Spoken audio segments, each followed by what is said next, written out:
પ્રભુ મેં આપની પાસે આનંદ માગવા આવી છે. આપ આનંદ ઘન છો, આપ આનંદના સાગર છો.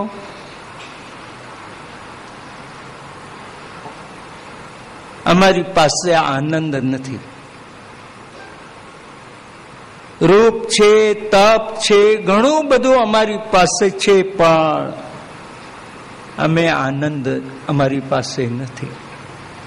ને આનંદ ભગવાન પાસેથી જ મળે છે, બીજે ક્યાંથી આનંદ મળતો નથી.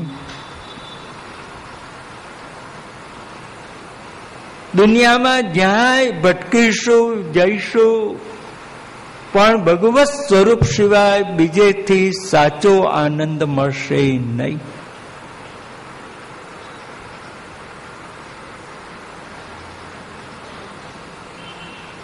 પદાર્થમાંથી મળતો આનંદ એ તો વિષયાનંદ છે,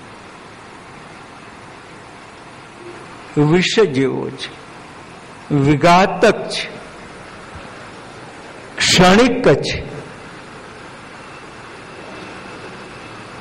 શાશ્વત નહીં.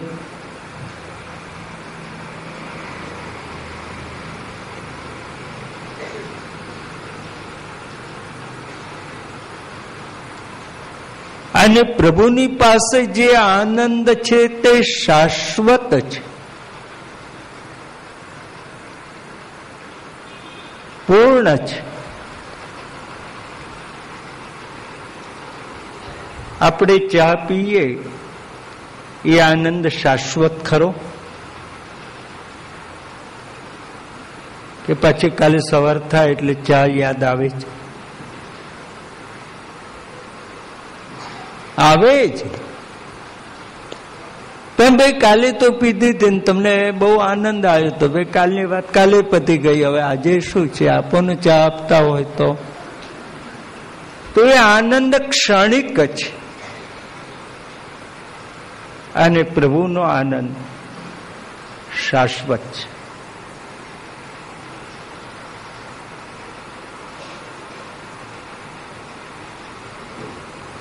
કૃષ્ણનો જે આનંદ ગોપીજનોને મળ્યો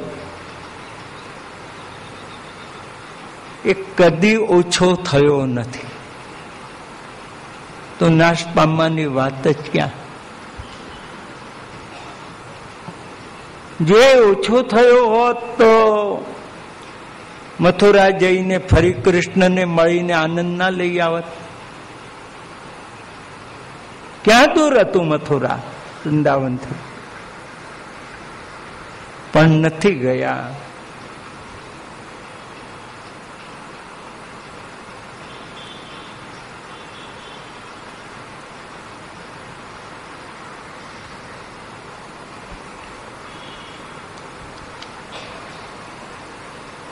પ્રભુ એ આનંદનું દાન બ્રહ્મા પણ કરી શકે એમ નથી.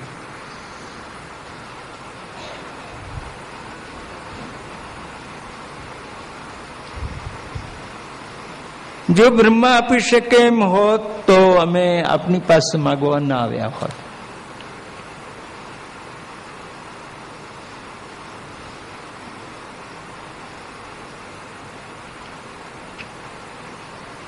તો આપ અમને આનંદ આપો. આપ પૂર્ણ કામ છો, અમે અપૂર્ણ છે.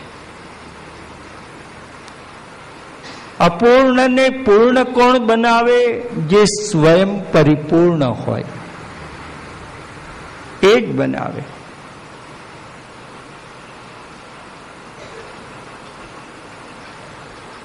બીજી વાત, પ્રભુ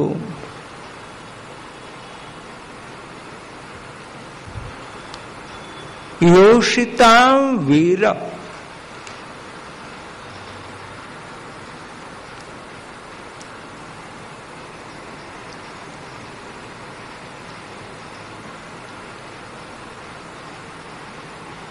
જેને સ્ત્રીનો કદી ભય ન લાગે એનું નામ યોષિતામ વીર. જેનું મન એટલું દ્રઢ છે. બહુ જાણીતી વાત છે કે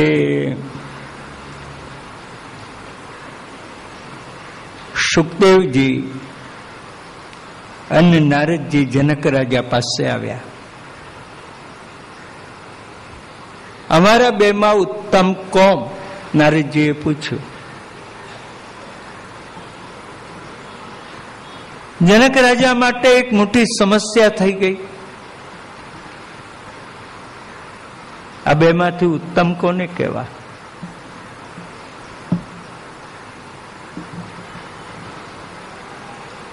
અને પુરુષ મુશ્કેલીમાં મુકાય ત્યારે એને સાથ આપવા સાથે ઊભી રહે, એનું નામ અર્ધાંગિની. જનક રાજાના રાણી કે આપ મને રજા આપો તો હું નક્કી કરી આપું કે આ બેમાંથી ઉત્તમ કોણ. જનક રાજાને થયું સારું થયું, ચાલો હું તો આમાંથી છૂટ્યો, જાઓ રાણી તમે નક્કી કરી આપો. રાણી બંને મહાત્માને પોતાને ત્યાં લઈ આવ્યા મહેલમાં. સોનાની ઈંડોળા ખાટ આમ એના ઉપર બંનેને બિરાજાવ્યા. થોડી વારમાં રાણી આમ સજી ધજીને આવ્યા. આ બે મહાત્માઓ બેઠા હતા એની વચમાં બેસી ગયા. એટલે નારદજીનો મિજાજ ગયો.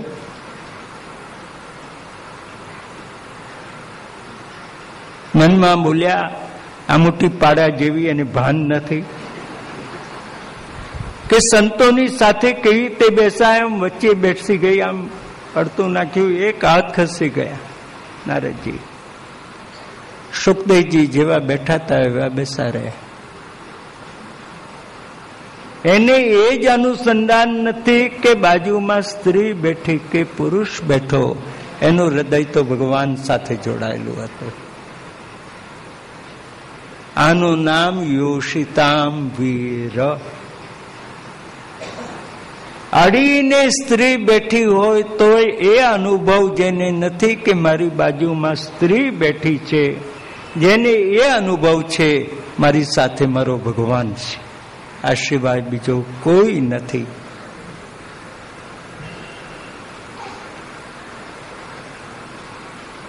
તો ભગવાન એક એવું સ્વરૂપ છે યોષિતામ વીર. દુનિયાની સુંદરમાં સુંદર હજારો સ્ત્રીઓ એની સામે આવે, જે સ્ત્રીઓના હાવ ભાવ જોતા કામદેવના હાથમાંથી ધનુષ પડી જાય. બીજાને મોહ પમાડો, પોતે મોહમાં ડૂબી જાય.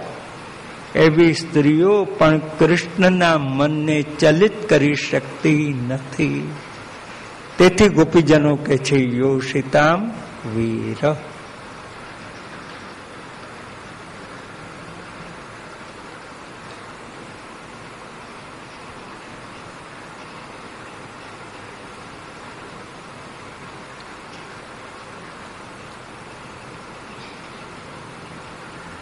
ભગવાન કે બધું ખરું, પણ હું તમને મારું મોઢું ના બતાવું. કેમ? તમારામાં દોષ છે. હું અભિમાન જેની પાસે હોય એને મારું મોઢું નથી બતાવતો, ને એની પાસે આવતોય નથી ને બેસતોય નથી.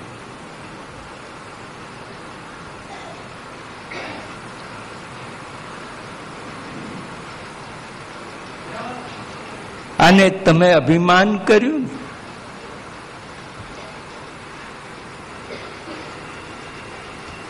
આ સમગ્ર બ્રહ્માંડમાં સુંદરમાં સુંદર આપણે, ત્યારે કૃષ્ણ આપણી જોડે રાસ કરે છે ને. આ તમારું અભિમાન.